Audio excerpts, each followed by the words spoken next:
Hi అండి, welcome to my channel food by Shravs. ఈరోజు అయితే నేను గుత్తి వంకాయ మసాలా కర్రీ చేశాను. టేస్ట్ అయితే చాలా బాగుంటుంది. ఇలా చేసుకుంటే వంకాయ తిన్న వాళ్ళు కూడా బాగా తింటారండి. తర్వాత ప్యాన్లోకి ఒక కప్పు వేరుశనగ గుండ్లు తీసుకొని బాగా ఫ్రై చేసుకొని మిక్సీ గిన్నెలోకి తీసుకోవాలండి. తర్వాత 2 స్పూన్ల ధనియాలు, 1 స్పూన్ జీలకర్ర, కొద్దిగా ఎండు కొబ్బరి వేసుకొని 2 మినిట్స్ ఫ్రై చేసి మిక్సీ గిన్నెలోకి తీసుకోవాలి. తర్వాత 1 స్పూన్ గసగసాలు, 1 స్పూన్ నువ్వులు, 2 లవంగ మొగ్గలు, కొద్దిగా చెక్క, 5-6 మిరియాలు వేసుకొని బాగా ఫ్రై చేసుకొని మిక్సీ జార్లోకి తీసుకోవాలి. ఈ ప్రాసెస్ మొత్తం లో ఫ్లేమ్లోనే చేసుకోవాలండి. తర్వాత 4 ఎండుమిరపకాయలు ఫ్రై చేసుకొని మిక్సీ జార్లోకి తీసుకోవాలి. తర్వాత ప్యాన్లో 2 స్పూన్లు ఆయిల్ వేసుకొని 1 కప్పు ఆనియన్స్, 1 కప్పు టొమాటో, కొద్దిగా చింతపండు వేసుకొని మెత్తగా అయ్యే వరకు ఫ్రై చేసుకొని మిక్సీ జార్లోకి వేసుకోవాలి.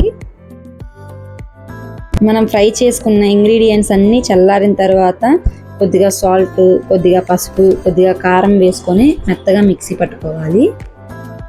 తర్వాత వంకాయలు తీసుకొని ఇలా చూపిస్తున్నట్టు 4 భాగాలుగా కట్ చేసుకోవాలి.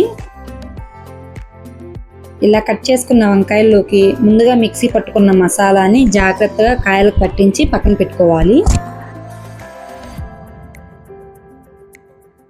ఇలా చూపిస్తున్నట్టు మసాలాని కాయలకు పట్టించాలండి. బాగా చేత్తో పెడితే కాయ అనేది ఇరిగిపోతుంది, అందుకని నేను ఇలా స్పాచులాతో పెడుతున్నాను.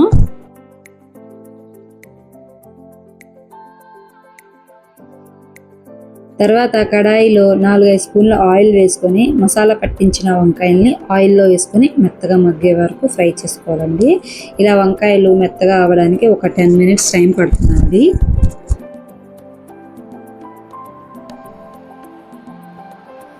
మూత పెట్టి ఒక 10 నిమిషాలు లో ఫ్లేమ్లో మగ్గించాలండి వంకాయల్ని. తర్వాత మిగిలిన మసాలాను వేసి బాగా కలిపి 1 గ్లాస్ వాటర్ పోసుకొని 2 పచ్చిమిర్చి చీలికలు వేసి మూత పెట్టి 15 నిమిషాలు లో ఫ్లేమ్లో కుక్ చేసుకోవాలండి. ఇలా మధ్య మధ్యలో చెక్ చేసుకుంటూ కుక్ చేసుకోవాలి. ఇలా ఆయిల్ అనేది సపరేట్ అయ్యి పైకి రావాలండి. చూడండి, వంకాయ బాగా ఉడికింది. తర్వాత లాస్ట్లో కొద్దిగా కొత్తిమీర వేసుకుంటే కర్రీ అనేది రెడీ అయిపోయినట్టే అండి. ఈ కర్రీని చపాతీలోకి, రైస్లోకి, పులావ్లోకి కానీ సర్వ్ చేసుకుంటే చాలా బాగుంటుందండి టేస్ట్.